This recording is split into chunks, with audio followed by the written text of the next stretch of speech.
Howdy mates, good morning. How are we all doing? So I'm over visiting at the, and today is Friday, July 16th, 2021. So right now, I'm actually over visiting the Tippecanoe Environmental Park. And if you see that bird right up there with that chirp, that is your famous Northern Mockingbird. And he's actually up on that slash pine right now. I don't know if you guys can see it, but I think you can hear it. As I've mentioned before, those birds are common around here, and they're usually very noisy. And what's neat about the males is what they do, they'll stand like on a perch on top of the, for instance, this slash pine, and they will like sort of jump a few feet up in the air, and they'll show their great wings that are typically gray-ish in color. And rest assured, no, I did not cut my hair. I just have it pulled back because it is a little toasty this morning. So I'm just trying to stay cool. So actually, this may look a bit similar to where I was yesterday, but there is one difference. So Tippecanoe Environmental Park is well known to have a Xeric Scrub Hammock. So you might be wondering, what does Xeric mean? Well, Xeric is just a fancy term for describing a habitat that has little to no moisture in the soil. So it's just another word for saying that it's very dry. And with that being said, if it does rain, this is a well-drained area, because it will essentially sink into the sand very quickly, just because it's so dry here. I mean, this is almost like Florida's equivalent of being in a desert, except it isn't a desert. So that's why you may notice,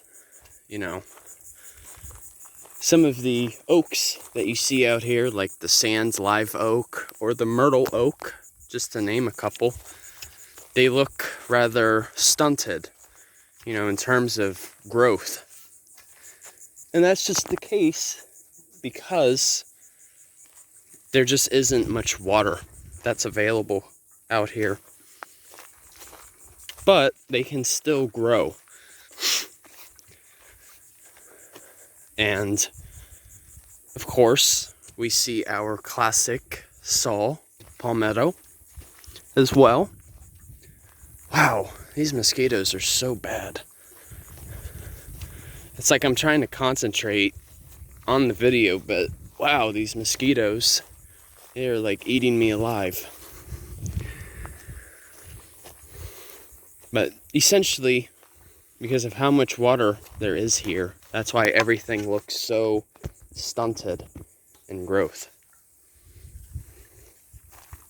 That looked like it was a dead end. But, of course, you also see your famous slash pine, too. What's neat about the particular slash pine that I forgot to mention yesterday, ooh, that's a turkey vulture, it looks like, I think. Kind of hard to tell up close, or since it's a bit further away. But the slash pine has also been known as the turpentine tree, as it's been valuable for its wood as well as its syrup that the tree produces. It's almost like an equivalent of a sugar maple in the south, as opposed to a temperate climate. And that's why you see all these pine cones. And as I've mentioned, with that being said, Even its wood has been used for wooden ships, too, for commercial value. And they, honestly, probably are one of the most prevalent conifers I've seen in this part of Florida. And they're oftentimes very popular trees for bald eagles when it comes to their nesting as well. But just a nice day being out here. But as I've mentioned too, even in a Xeric Scrub Hammock, you know, prescribed burns are actually a bit more frequent here as well. Just because of how dry it is.